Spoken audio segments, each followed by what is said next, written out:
আমরা দেখতে পাচ্ছি যে আপনারাও দেখছেন ভাইয়া দেখি একটু ওই যে ময়লাগুলো অনেক ময়লা পড়ে আছে কাজে আরো ক্লিন করা উচিত, ক্লিন করতে হবে। কোনো পানির উপর নেই, পানিগুলো এদিকে যাচ্ছে না। এই বীরজা খাল আমি আপনাদের বলছি এটা 57টা খালের মধ্যে একটা খাল।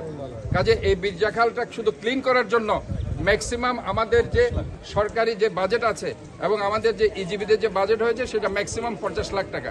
যদি কেউ সেটা আমরা এটা জামাতে ইসলাম আমাদের কাছে চেয়েছে, আমরা দিয়েছি, সেটা 50 লাখ টাকার বেশি খরচ হওয়ার কথা না আমাদের ইজিবিতে।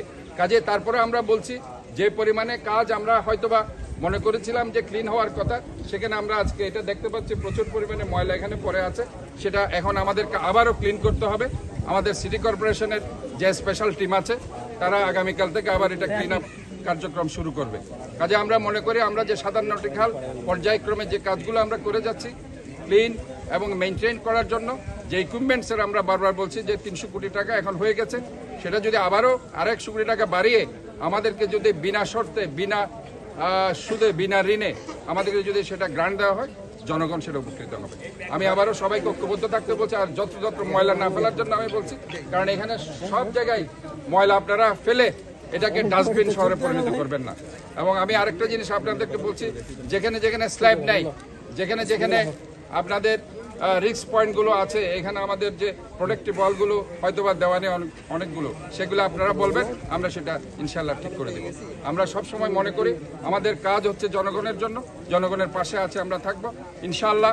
এই জলাবদ্ধতার হাত থেকে মহান রব্বুল আলামিন আমাদেরকে যে পরিমাণ হয়তোবা নিস্তার দিয়েছে, আমাদেরকে আরও কাজ করে যেতে হবে।